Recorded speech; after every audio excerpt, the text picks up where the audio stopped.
सस्ती दरों पर अच्छी सेवाएं मिलेंगी।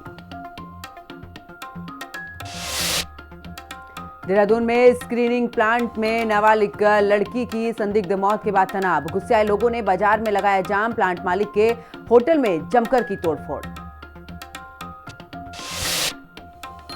सनसनीखेज वारदात से दहला हरिद्वार। सनकी युवक ने सरेआम काटा युवती का गला। सिडकुल इलाके में हुई वारदात से मचा हड़कंप।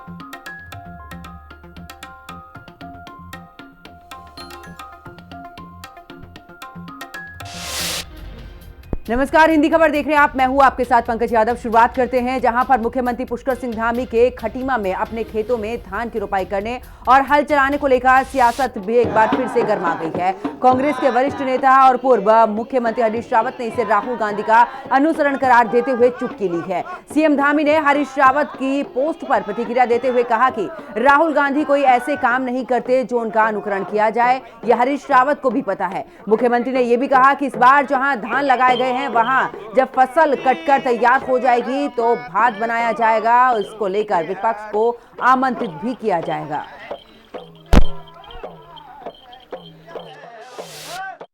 हरीश रावत जी हमारे बहुत वरिष्ठ नेता हैं, मैं उनका बहुत सम्मान करता हूं और चूँकि लंबा कालखंड उनका राजनीतिक क्षेत्र में बीता है, सामाजिक जीवन उनका लंबा रहा है, लेकिन वो भी भली भांति जानते हैं अगर वो अपने हृदय पर हाथ रखेंगे, क्या राहुल गांधी कोई ऐसा काम करते हैं कि उनका अनुसरण किया जाए। अगर उनसे भी आप पूछेंगे तो वो हमेशा मना करेंगे, कभी इस बात को स्वीकार नहीं करेंगे। हाँ, ये मेरा कोई पहले से बना बनाया कार्यक्रम नहीं था और मैं जब छोटा था, आज से लगभग 40 वर्ष पहले, तब से मैं खेत में लगातार जाता था, मेड़ बांधता था, बैलों को जोतता था, हल चलाता था, रोपाई करता था या किलाई करता था, पटेला चलाता था। जो आपने देखा वो मैं पटेला चला रहा था और पटेला चलाना मैं समझता हूँ कि वो एक दिन बैलों को पकड़ के कोई पटेला नहीं चला सकता, आपने देखा होगा। और ये मैं किसी अन्य खेत में नहीं गया कि कोई कार्यक्रम करने गया हूँ। वो मेरा किसानों के लिए एक हमारा संदेश भी है कि किसान हमारे अन्नदाता हैं, वो हमारे लिए बहुत पूज्य हैं, बहुत आदर और सम्मान के वो हैं, उनके लिए संदेश भी है। हमारा हुड़किया जो परंपरागत हमारा लोक संस्कृति है उसको बढ़ावा मिले।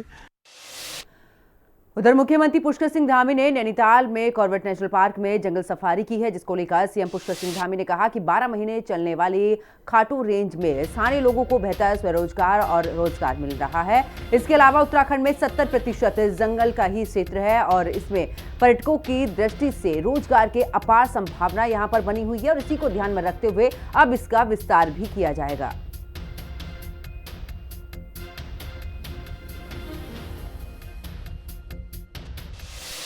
कॉर्बेट के साथ साथ उसके आउटर में फाटो रेंज है जो कॉर्बेट से ही लगी हुई है, लेकिन कॉर्बेट चूँकि एक समय सीमा के अंतराल में बंद हो जाता है, फाटो पूरे वर्ष भर चलता है। वहाँ पर इस समय भी 100 से अधिक जिप्सियाँ चल रही हैं, अनेक लोगों को रोज़गार स्वरोजगार मिल रहा है और 25 करोड़ रुपए की रोज़गार और स्वरोजगार से वहाँ के लोगों की आमदनी हुई है। आसपास के लोगों ने अपना इतना वहाँ पर रोज़गार किया है। तो वन विभाग के अंदर बहुत हमारे यहाँ अपार संभावनाएं है और पूरा राज्य हमारा वनों से आच्छादित है, जहाँ 70% से अधिक भूभाग हमारा वनों में है। टाइगर सफारी, टाइगर बड़ी संख्या में है। इसी प्रकार हमारा उत्तरकाशी जनपद में स्नो लेपर्ड की बड़ी संभावनाएं हैं। चमोली जनपद, यहाँ फिश एंगलिंग और हमारा साहसिक वाटर स्पोर्ट्स की गतिविधियाँ, उन सब पर हम काम कर रहे हैं। और कल अंदर जाकर हमने 2 काम और किए। एक तो हमारे प्रधानमंत्री जी ने, जो श्री नरेंद्र मोदी जी ने देश की जनता के सामने एक अभियान रखा है और वो अभियान पूरे देश के अंदर चलता है, एक पेड़ माँ के नाम, वह भी हमने वहाँ पर पौधा रोपित किया। और अंदर जाकर वनों के अंदर जो हमारे वन्य जानवरों को कई बार अपने भोजन के लिए, अन्य चीज़ों के लिए बाहर आना पड़ता है, तो वहाँ हमने फलदार पौधे भी रोपे हैं। उधर हरिद्वार में कांवड़ यात्रा में डीजे, त्रिशूल और बेसबॉल प्रतिबंधित है। इसको लेकर ताजिया जुलूस में खुलेआम हथियारों का प्रदर्शन दिखा है। तलवार और अवैध हथियारों से सजे जुलूस का वीडियो सोशल मीडिया पर वायरल हुआ है, जिसमें अगर बात करें तो कानून व्यवस्था पर भी सवाल उठ रहे हैं कि क्या प्रशासन धार्मिक आयोजनों में दोहरी नीति अपना रहा है। वायरल वीडियो के बाद भी कोई कार्रवाई नहीं हुई है, जिससे हरिद्वार पुलिस की अगर बात करें तो चुप्पी पर जनता में भी काफी गुस्सा है।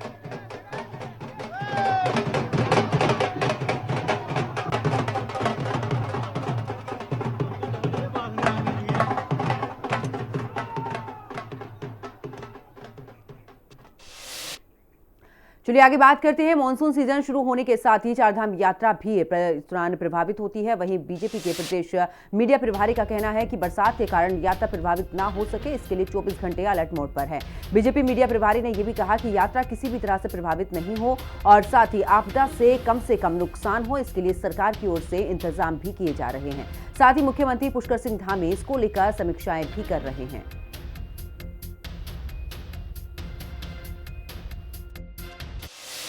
विषम भौगोलिक परिस्थितियों का राज्य है और जिस तरह से बरसात के कारण यहाँ पर हर चीज़ प्रभावित हो जाती है और हमारी जो चार धाम यात्रा है उत्तराखंड के राज्य की आर्थिक रीढ़ मानी जाती है, वो भी कहीं न कहीं मौसम के कारण और बरसात के कारण जो आपदाएं आती हैं उस कारण वो प्रभावित होती हैं। लेकिन सरकार 24 घंटे अलर्ट मोड में है और किसी भी प्रकार से यात्रा प्रभावित न हो और इन आपदाओं से कम नुकसान हो, इसके लिए सरकार के द्वारा पूरे प्रयास किए जा रहे हैं और 24 घंटे अधिकारी और प्रशासन पूरा तंत्र, यहाँ तक कि माननीय मुख्यमंत्री जी स्वयं अलर्ट मोड में हैं और लगातार इसकी समीक्षा भी कर रहे हैं और स्वयं वो ग्राउंड जीरो पर जाकर आपदा के कार्यों, आपदा जहाँ जहाँ आई है वो इसकी समीक्षा भी कर रहे हैं।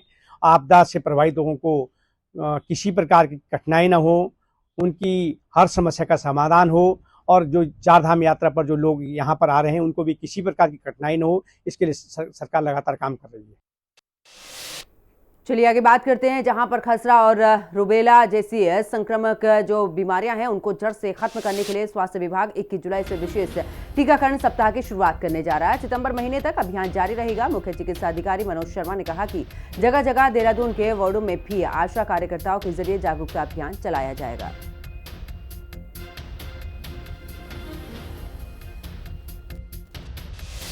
टीका है बच्चे को 9 महीने पे लगाया जाता है और फिर जो है 16 से 24 महीने के बीच में दूसरा टीका जो है बूस्टर डोज लगाई जाती है।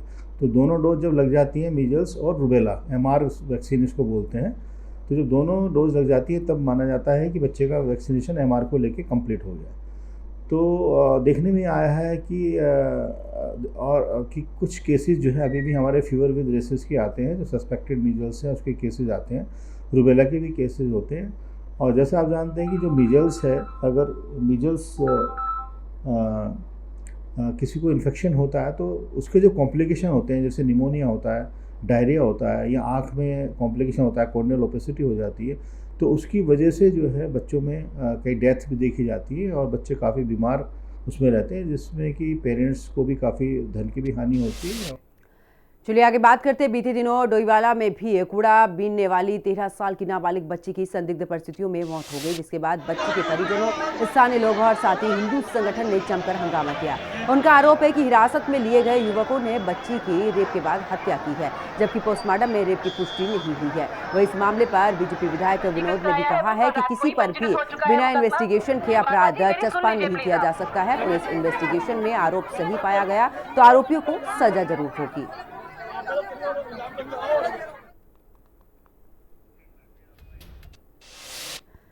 चलिए आगे बात करते हैं। जहां पर कांग्रेस प्रदेश अध्यक्ष करण मेहरा ने पंचायत चुनाव को लेकर सरकार पर जमकर निशाना साधा है। मेहरा ने कहा है कि भारी बरसात में आपदा की स्थिति में सरकार को पंचायत चुनाव की याद आई है। मेहरा ने यह भी आरोप लगाया है कि सरकार इन परिस्थितियों में चुनाव कराकर राजनीतिक लाभ लेने की कोशिश कर रही है। तो वही बीजेपी ने मेहरा के आरोपों पर तीखा पलटवार किया है, जिसके बाद अब सियासत गर्मा गई है। रिपोर्ट देखिए।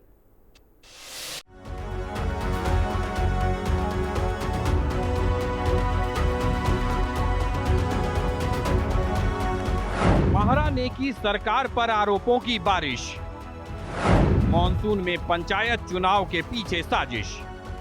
पीसीसी अध्यक्ष के आरोप पर बीजेपी भड़की। कांग्रेस बेबुनियाद आरोप लगा रही। उत्तराखंड में पंचायत चुनाव की रणभेरी बज चुकी है। प्रदेश में नामांकन प्रक्रिया पूरी होने के बाद प्रत्याशी अपनी तैयारी में लगे हैं। वहीं कांग्रेस प्रदेश अध्यक्ष करण माहरा ने पंचायत चुनाव को लेकर सरकार पर हमला बोला है। देहरादून में पीसीसी अध्यक्ष ने प्रेस कॉन्फ्रेंस कर एक बार फिर पंचायत चुनाव की टाइमिंग पर सवाल उठाए। करण माहरा ने कहा कि भारी बरसात में जब प्रदेश आपदा के हालात से जूझ रहा है, ऐसे समय में सरकार को पंचायत चुनाव कराने की याद आई। माहरा ने कहा कि पंचायत चुनाव को 6 महीने टालकर बीजेपी ने अपने शहरी निकाय क्षेत्र के वोटरों को ग्रामीण क्षेत्रों का वोटर बनाने की नीयत से ये साजिश की। करण माहरा ने पंचायत एक्ट की धारा 9 में किए गए संशोधन के अनुपालन में लापरवाही को लेकर भी सवाल उठाया। माहरा ने कहा कि नगर निकाय या कैंट क्षेत्र के वोटर या प्रत्याशी को अगर उसने अपने यहाँ नाम वहाँ की वोटर लिस्ट से नहीं कटवाया है तो उसे पंचायत चुनाव लड़ने से वंचित कर दिया जाएगा। माहरा ने कहा कि इसके बावजूद नगर निकाय क्षेत्र की मतदाता सूची में शामिल लोग पंचायत चुनाव की मतदाता सूची में नाम होने से वहाँ भी चुनाव प्रक्रिया में हिस्सा ले रहे हैं। कांग्रेस प्रदेश अध्यक्ष ने निर्वाचन आयोग को पत्र लिखकर पंचायत एक्ट के प्रावधानों का कड़ाई से अनुपालन कराने की मांग की है। वहीं माहरा के आरोपों पर बीजेपी ने तीखा पलटवार किया है। बीजेपी का कहना है कि पहले कांग्रेस पंचायत चुनाव में देरी का रोना रो रही थी और अब चुनाव हो रहे हैं तो कांग्रेस के नेता सरकार पर बेबुनियाद आरोप लगाने में लग गए हैं। एक बहुत बड़ी साजिश है जिसकी तरफ मैं आपका ध्यान आकर्षित करना चाहता हूँ, और वो धारा 9 की उबन 6 को भी प्रभावित करने की नीयत से किया गया है षड्यंत्र।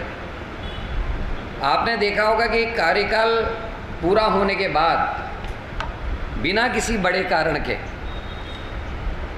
प्रशासक बैठाए गए, ब्लॉक प्रमुख की जगहों पर प्रशासक बैठाए गए, जिला पंचायत की जगहों पर, प्रधानों की जगहों पर सेक्रेटरीज को एज ए प्रशासक काम सौंपा गया और ब्लॉक प्रमुखों को और जिला पंचायत के अध्यक्षों को ही प्रशासक की नियुक्ति दे दी गई। केवल और केवल नियत ये थी कि निकाय चुनावों को हुए 6 महीने कम से कम हो जाएं ताकि बीजेपी अपने शहरी वोटरों को ग्राम सभाओं में नाम लिखाकर उसका लाभ ले सके। नहीं तो 6 महीने अगर पहले चुनाव होते ना तो ये बरसात की दिक्कत आती। भारी आपदा है, भारी दिक्कतें लोगों को देखने को इस समय मिल रही हैं। लोगों में कोई उत्साह इस चुनाव को लेकर नहीं है। कांग्रेस पार्टी बिल्कुल बेबुनियाद आरोप लगा रही है। चुनाव मशीनरी अपना अच्छा काम कर रही है, सरकार अच्छा काम कर रही है, सरकारी मशीनरी चुनाव कराने में व्यस्त है, निष्पक्ष चुनाव हो रहे हैं, कहीं पर कोई दिक्कत नहीं हो रही है। ये तो कांग्रेस तो केवल किसानी बिल्ली खंबा नोचे की कहावत को चरितार्थ कर रही है। अपनी हार सुनिश्चित देखकर इस तरीके की बातें कर रहे हैं, क्योंकि चुनाव में उनके पास कार्यकर्ता है नहीं, चुनाव लड़ने के लिए उम्मीदवार मिल नहीं रहे हैं। पंचायत चुनाव में देखिएगा कांग्रेस का सफाया होगा, जिला पंचायतों में एक भी उनका उम्मीदवार विजयी नहीं होगा। पंचायत चुनाव के रण को लेकर जहां सरगर्मियां तेज हैं, वहीं बारिश के बाद पैदा हुए आपदा के हालात ने राज्य के ग्रामीण क्षेत्रों में मुसीबत बढ़ा दी है। ऐसे में कांग्रेस लोकतंत्र के इस उत्सव में लोगों की भागीदारी में कमी की बात उठाकर सरकार को घेर रही है। देखना होगा कि कांग्रेस के आरोपों और चिंताओं को सरकार और निर्वाचन आयोग कैसे दूर करते हैं। देहरादून से संवाददाता शुभांगी भट्ट और दीपिका भंडारी के साथ ब्यूरो रिपोर्ट, हिंदी खबर। उधर कांग्रेस प्रदेश अध्यक्ष करण माहरा ने सीएम धामी के 4 साल के कार्यकाल पर कटाक्ष किया है। माहरा ने कहा कि सरकार की 4 साल की जो नाकामियां हैं उन्हें गिनाते हुए कहा कि राज्य में पिछले 4 साल में महिला अपराधों की बढ़ती घटनाओं ने उत्तराखंड को पर्वतीय राज्यों में देश का नंबर 1 एक राज्य बना दिया है। साथ ही चारधाम यात्रा में सरकार की अव्यवस्था के चलते यात्रियों को अपनी जान गंवानी पड़ी है। वहीं राज्य में बेरोजगारी और पलायन में भी बेतहाशा वृद्धि हुई है।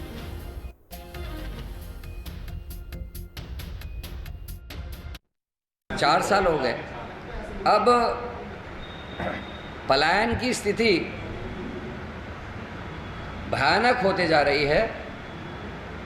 गांवों में लोग अपने आप को सुरक्षित नहीं महसूस कर रहे। एक तो रोजगार नहीं है, ऊपर से उनके आवाजाही की जो स्थिति है वो खराब है, स्वास्थ्य सेवाएं नहीं हैं और लगातार बादल फटने इत्यादि की घटनाओं से लोग परेशान हैं।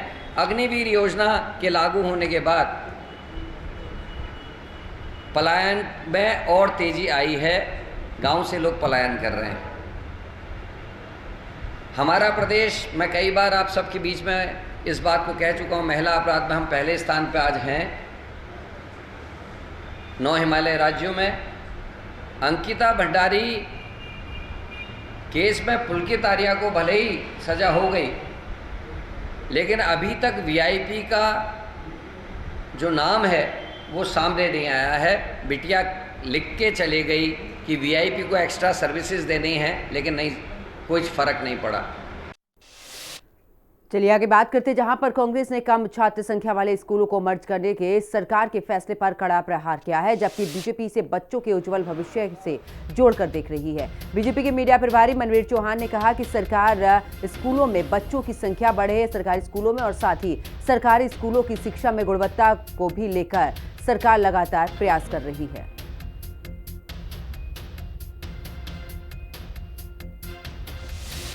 चाहे हमारी केंद्र की सरकार हो, चाहे प्रदेश की सरकार हो, और हमारी सरकार के द्वारा नई शिक्षा नीति देश में लाई गई है, और उस नई शिक्षा नीति को उत्तराखंड राज्य पहला राज्य है जिसने अपने राज्य में इसको लागू किया है, और इसके सुखद परिणाम भी सामने आने लगे हैं। आम गरीब का बेटा अंग्रेजी माध्यम से निःशुल्क शिक्षा प्राप्त करने का अगर काम कर रहा है तो इस सरकार में कर रहा है। उस जो विद्यार्थियों की संख्या कम होने की बात कर रहे हैं, उनमें कहीं ना कहीं हमारी सरकार के द्वारा जो शिक्षा का जो अधिकार है, उसके तहत निजी विद्यालयों में भी निःशुल्क शिक्षा सरकार के द्वारा उपलब्ध कराई जा रही है, लेकिन सरकारी विद्यालयों में संख्या और अधिक बढ़े, इसके लिए सरकार लगातार काम कर रही है, और गुणवत्तापरक शिक्षा मिले, इसके लिए लगातार सरकार प्रयास कर रही है। तो चलिए आगे बात करते पौड़ी की, जहां पर लक्ष्मण झूला कैंप कार्यालय में डीएम स्वाति एस भदौरिया ने भी कावड़ मेले की तैयारियों की समीक्षा की है। सीएम की अगर बात करें तो इस संबंध में विभागों के अधिकारियों को समर्पण के साथ ही काम करने के निर्देश उनकी तरफ से दिए गए। काम में लापरवाही बरतने पर पीडब्ल्यूडी दुगड्डा के अधिशासी अभियंता और साथ ही जिला पंचायत के अपर मुख्य अधिकारी को कारण बताओ नोटिस भी जारी किया गया है। डीएम ने साफ कहा कि श्रद्धालु की सुविधा और सुरक्षा में कोई भी कोताही नहीं चलेगी।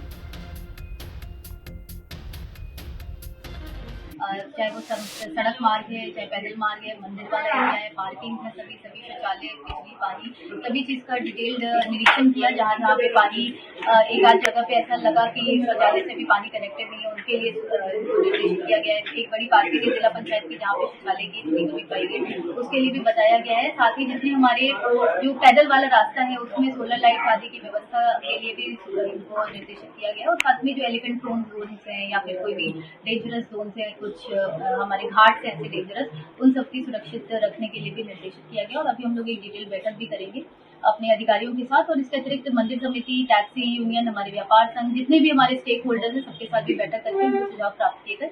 तदनुसार हम लोग जो और एक्स्ट्रा उनके सजेशंस के अनुसार भी कार्य करेंगे। तो कभी हिंदू मुस्लिम एकता का प्रतीक रही कावड़ यात्रा में इस बार मुसलमानों के कावड़ बनाने को लेकर भी सवाल उठ रहे हैं। मुसलमानों से ली गई कावड़ को खंडित बताया जा रहा है, जिससे लेकर पीढ़ियों से कावड़ बनाने वाले नाराज हैं। उन्होंने इस तरह की चीज़ों को समाज बांटने वाला बताया है। कावड़ बनाने का काम करने वाले लोग इसे केवल राजनीति का विषय बता रहे हैं। कुछ लोगों का ये भी कहना है कि वो कावड़ के काम को आजीविका के साथ में भोलेनाथ की सेवा करने के रूप में भी लेते हैं। इसके बाद अगर हमारी बनाई हुई कावड़ को खंडित बताया जा रहा है तो वो बहुत ही गलत है। हमी सरकार का, योगी सरकार का सबसे पहले धन्यवाद देता हूँ मैं। अभी मैं कावड़ बनाता हूँ, 30 साल हो गए मुझे बनाते हुए कावड़ को जी। 3 मंजिल, 4 मंजिल, 5 मंजिल की, 2 मंजिल की बनती है। जैसा भोला ऑर्डर देता है ऐसे बनाते हैं कावड़। और सब कावड़ हमारे ऑर्डर की आती है भोलों की। बांस ले आते हैं हम, फिर चिड़िए चीरना पड़ता है बांसों को, फिर उसके बाद घेरे बनते। देखो घेरे कैसे बनते हैं, बना रहे हैं घेरे। अच्छा जी, और जी फिर उसके बाद बंदिश होती है। ऑर्डर बनाते हैं बोलो की, बोले कावड़ होगा। अच्छा, एक महाराज है यशवीर महाराज जी जी, वो कह रहे हैं कि जो हिंदुस्तानी रहेंगे बन के हमेशा, भोलों की सेवा करते रहेंगे, जय भोले की। तो सबसे बड़ी चीज है इंसानियत। हम चीजों पर ध्यान देने लग गए तो हो गया काम। अच्छा लगता है बनाना। इस तरह के कावड़े बनाते हैं ये फैन से कावड़ बनाते हैं छोटे। क्या क्या लगता है इसमें, कैसे बनती है? कपड़ा लगा, फूल सितारे सब चीज लगाते हैं। गलत बोल रहे ना, वो तो मुसलमान भाई हिंदू या मुसलमान सब एक ही हैं, बोले आते हैं सब ले जाते हैं, हमारे तो पैर तक छूते हैं। हम भी उन्हें अच्छे मानते हैं, प्यार मोहब्बत से हम भी उनकी सेवा करते हैं अच्छी तरह, कोई गलती भी नहीं करते। धर्मनगरी हरिद्वार में 11 जुलाई से कांवड़ यात्रा शुरू होने वाली है। उसको लेकर कहीं ना कहीं जो धर्मगुरु हैं यशवीर जी, उन्होंने साफ तौर से कहा कि हिंदुओं से कांवड़ लें, उसके अलावा मुस्लिम समाज जो कांवड़ बनाता है उससे कांवड़ ना लें, क्योंकि जो कांवड़ बनाते हैं वो पहले ही खंडित रहते हैं और खंडित कांवड़ को ले जाना कहीं ना कहीं पाप के भागी बनोगे। उसके बाद मैं आज पहुंचा हूँ हर की पौड़ी पर, देख सकते हैं आप, ये हिंदू लोग हैं जो कांवड़ बनाते हैं और यहाँ से ही जो कांवड़िए हैं वो कांवड़ लेते हैं। और अभी जो ये लोग हैं कांवड़िए हैं जो कहाँ से आए हैं, कौन लोग हैं, मैं बात करता हूँ। क्या नाम है सर? हिमांशु बोला। बोले कहाँ से आए हो? बुराड़ी दिल्ली। क्या यहाँ कांवड़ लेने आए थे? हाँ जी। बोले तो क्या बताया आपको? बोले अभी तो कांवड़ के रेट बहुत ज्यादा हैवी बता रहे हैं, और मेरी तो सब बोलो से यही गुजारिश है कि कांवड़ या कांवड़ से संबंधित जो भी सामान है वो अपने घर के किसी नजदीकी मार्केट से लेके आए, और खासकर ये ध्यान रखें कि कांवड़ बनाने वाले का धर्म और कास्ट आपको पता हो तो ज्यादा बढ़िया है, क्योंकि हम नहीं चाहते किसी भोले का जल खंडित हो या कोई कांवड़ खंडित हो। बोले एक संत है यशवीर, उन्होंने कहा है जो मुस्लिम लोग कांवड़ बनाते हैं उनसे कांवड़ ना ले, क्योंकि कांवड़ उनसे लेते हैं खंडित पहले होते हैं, उसको ले जाना कहने पाप के भागी बनोगे। उसको कितना देखते हैं? ये तो हकीकत ही है। बोले अब हम लहसुन प्याज नहीं खाते यहाँ के, अब मुस्लिम लोग हैं, अगर कुछ भी खा के, अब वो क्या खा के बना रहे हैं वो आपको भी नहीं पता और हमको भी नहीं पता, तो वो हमारी कांवड़ खंडित ही मानी जाएगी। कांवड़ लेनी ना लेनी एक ही बराबर है। तो क्या हिंदू लोग हिंदू से ही कांवड़ लें? जी। बोले क्या नाम है? बोले रिसु। तो आप क्या कहना चाहेंगे इसमें? जी, हिंदू से ही कांवड़ लें, मुस्लिम वालों से कांवड़ ना लें। तो बिल्कुल साफ तौर से इनका कहना है जो भी हिंदू यहाँ पर हैं, हिंदू लोग जो है उनसे कांवड़ लें और मुस्लिम लोगों से कांवड़ ना, क्योंकि कांवड़ जो है खंडित हो जाते हैं, उसको कहीं ना कहीं पाप कहा जाता है, वो जल बोले को नहीं लगता।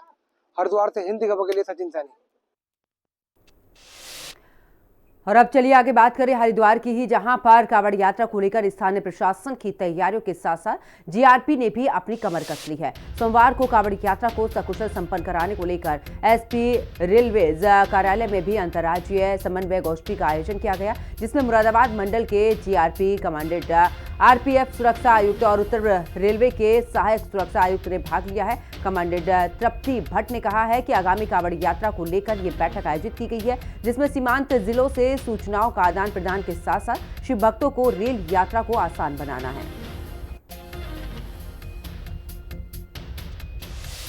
जो आगामी कांवड़ यात्रा है उसको लेके हमारी इंटर एजेंसी कोऑर्डिनेशन मीटिंग आज रखी गई है, जिसमें हमारे जीआरपी के अतिरिक्त हमारे जो सीमावर्ती अन्य जनपद हैं, अन्य राज्य हैं, उनके जीआरपी, आरपीएफ, रेलवे विभाग एवं सभी स्टेक होल्डर्स की, जो हमारे जनपदीय ट्रैफिक पुलिस है, इसके अलावा जो भी हमारे विभिन्न एजेंसीज के साथ इंफॉर्मेशन एक्सचेंज को लेकर अपेक्षाएं हैं, उसको लेकर एक बैठक आयोजित की गई। क्या इसमें हमारी कई प्रकार की तैयारियों की समीक्षा की गई। इसके अलावा जो भी सूचना का आदान प्रदान हमें किया जाना है, जो संयुक्त हमारे सत्यापन अभियान चल रहे हैं, किसी प्रकार की पैसेंजर से या ट्रैक सेफ्टी को लेके समस्या उत्पन्न ना हो, उसके अलावा जो भी हमारे पुराने अपराधी हैं उनका सत्यापन, और आगामी जो हमारी कांवड़ यात्रा है उसमें श्रद्धालुओं को एक सुरक्षित और सुगम रेलवे यात्रा हम किस प्रकार इंश्योर कर पाएं, उसको लेके हमारी विस्तृत चर्चा इसमें हुई। और अब खबर उत्तरकाशी से है, जहां पर प्राचीन काशी विश्वनाथ मंदिर में श्रद्धा का सैलाब दिखा। यहां सुबह से ही बारिश के बाद से भी आस्था में कोई भी कमी देखने को नहीं मिली। मंदिर प्रांगण में सुबह से ही भक्तों की लंबी कतार नजर आई है। श्रद्धालुओं ने पहले मणिकर्णिका घाट पर स्नान किया, फिर जल कलश लेकर मंदिर में भी भगवान शिव को जल अर्पित किया है। इस दौरान अगर बात करें तो श्रद्धालुओं की सुविधा के लिए जरूरी प्रबंध भी किए गए, जिसमें तीर्थ यात्रा सुचारू रूप से हो सके। ये मंदिर शिव भक्तों की आस्था का अद्भुत केंद्र बना हुआ है। बता दें कि मंदिर वाराणसी में काशी विश्वनाथ के समकक्ष माना जाता है। भूत भवन है और इस पूरे क्षेत्र के जो विश्वनाथ है, विश्वनाथ मवनाथ पुरारी त्रिभुवन महिमा विदित तुम्हारी, भगवान श्री काशीनाथ यहाँ का जो मूल देवता है या प्रमुख देवता कह सकते हैं, विश्व के नाथ है। और माँ गंगा और माँ यमुना की जो यात्रा होती है, जो चारों धाम में जो प्रथम पड़ाव और द्वितीय पड़ाव होता है, उसके मध्य में भगवान यहाँ विराजमान है। और मध्य में इसलिए विराजमान है क्योंकि पूर्व से भगवान जो है उत्तर में आए, तो वो पूर्व काशी कहते हैं बनारस को, और उत्तर काशी कहते हैं, यहाँ सौम्य काशी को। तो इसका प्राचीन काल का नाम जो है वो सौम्य काशी है, क्योंकि सौम्य है और भगवान परशुराम जी का जो क्रोध है वो इसी स्थान पर शांत हुआ था। तो इसलिए ये भगवान यहाँ पर जो विराजमान है वो इन दोनों जो यात्रा पड़ाव हैं इनके मध्य में है। तो ये दोनों यात्राएं, ये चारधाम यात्राएं तभी पूर्ण मानी जाती हैं, ऐसा हमारे पुराणों में इसका वर्णन है।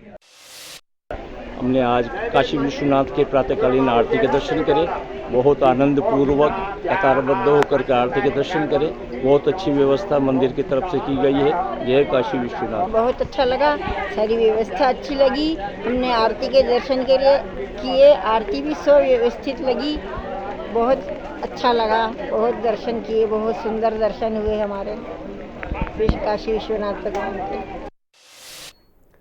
तो चलिए आगे बात करते टिहरी की, जहां पर बारिश का दौर लगातार जारी है। बारिश की वजह से जगह जगह पर नालियां बंद होने के कारण सड़कों पर पानी जमा हो गया है। स्कूल जाने वाले बच्चों के लिए काफी दिक्कतों का सामना उन्हें करना पड़ रहा है और तस्वीरें भी आपको दिखा रहे हैं किस तरीके से बच्चे यहां पर इस पानी में निकलते हुए नजर आ रहे हैं।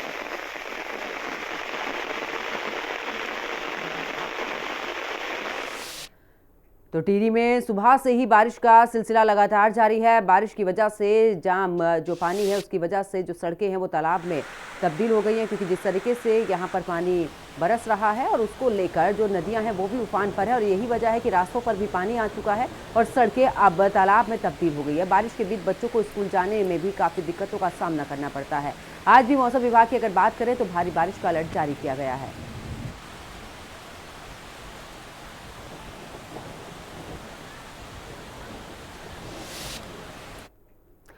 उत्तराखंड में मुख्यमंत्री पुष्कर सिंह धामी के निर्देश पर राज्य को नशा मुक्त करने के लिए हरिद्वार पुलिस ने बड़ी कार्रवाई करते हुए 3 करोड़ रुपए के स्मैक के साथ में युवक को गिरफ्तार किया है।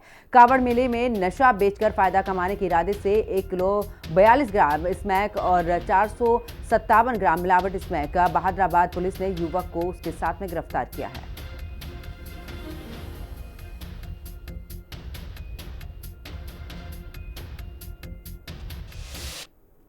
हैदराबाद थाना पुलिस है उसके द्वारा पथरी पावर हाउस के पास में सघन चेकिंग करते हुए एक व्यक्ति जिसका नाम मुरसलीन है उसके कब्जे से 1 किलो 42 ग्राम स्मैक और करीब 457 ग्राम जो मिलावट वाली स्मैक है वो प्राप्त हुई है। इस पूरे स्मैक की जो कीमत है अंतर्राष्ट्रीय बाजार में करीब 3 करोड़ से ऊपर है।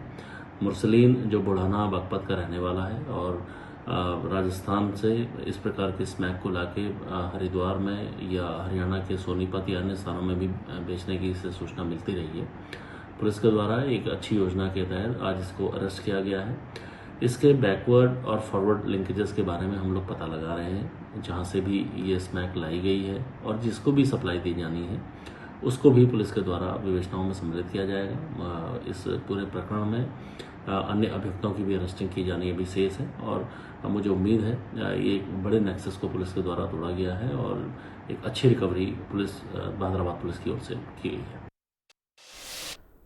और इस बुलेटिन में फिलहाल इतना ही। आप देखते रहिए हिंदी खबर। नमस्कार।